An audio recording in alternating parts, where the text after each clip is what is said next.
And I'm getting the crap kicked out of me here. Some people work only for the money. Others do what they love most and manage to get paid for it. Do you mind not interrupting me when I'm working? Stewart Copeland is in the second group. He's been making music all his life, first as a co-founder and drummer of the Police, then as a composer for films such as Rumblefish, Highlander 2, and Wall Street. Now he's writing the music for Spyro the Dragon, his first video game project. What makes composing for video games fun? How does he do it, and why does he like it? PlayStation Underground visited his small, unmarked studio in Hollywood, where he showed us some secrets. Good, we have sound. Step one is to beat the level. Now for a 10-year-old kid, this is no problem.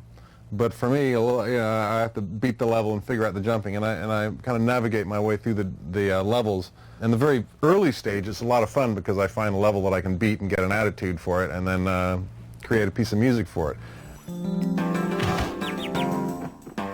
But then as the game progresses and I start getting to some of the more difficult levels and I'm stumped immediately, I've got to beat this bad guy before I can stay on that level for long enough to write a piece of music for it. So I have to learn how to beat all the bad guys. And if I was having to pay for my helpline, I'd be running up a huge tab here.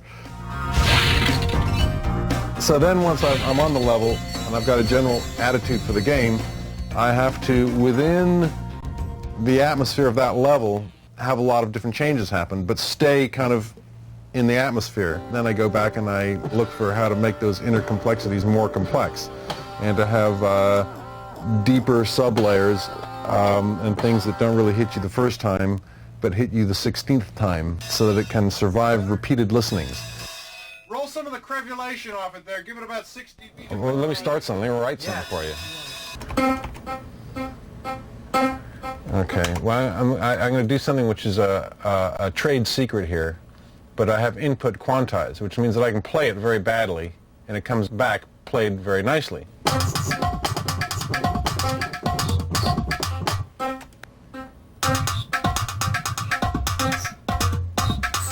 I can loop those two bars there, so it'll just go around and around and around those two bars.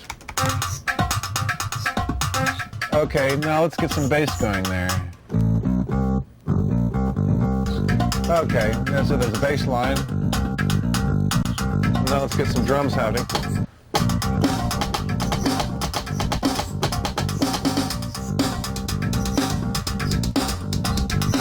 Okay, now let's get some heavy metal going here. Okay.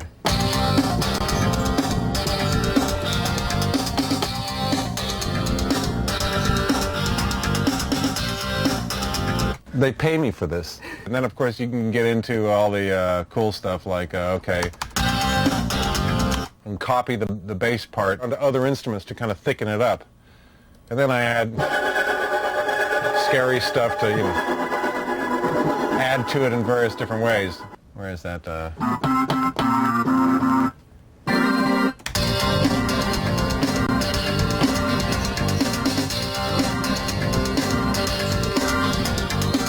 Now this is really where I'm giving away the trade secrets. This is where Mozart would be jumping out of his grave and saying, I want to live in this century, where I transpose that part from there up to there, and it plays that same piece of music.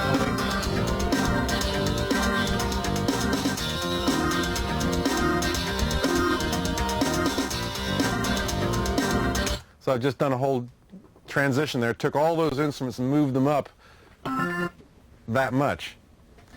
Looks like fun, doesn't it?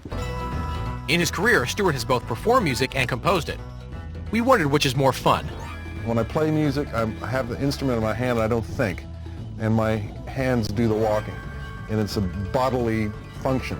It is instinctive, it just happens. Composing all happens in the mind, and my body is an inert, dead fish.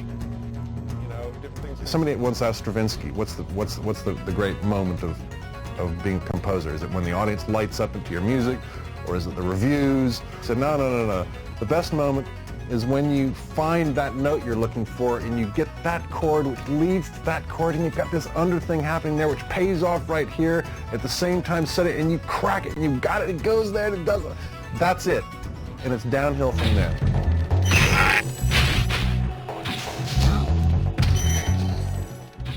What's it like to compose for the PlayStation? The Sony PlayStation has room for high-quality music that has full bandwidth. It's the same as you get from a CD, whereas the other platforms has very thin bandwidth. And the thinness of the bandwidth puts an imposition on the composer where he has to create sounds that'll fit within that. On these CD-ROM games, there's so much space. I don't have to worry. I can load up full symphonic sounds there. In fact, I have. In this game, I've got whole orchestra sounds that I recorded in Utah.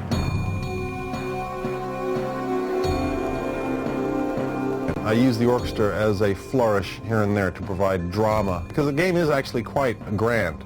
He's flying through castles, and there's a big sky, and it's a very open, expansive feeling, which is where the orchestra comes in.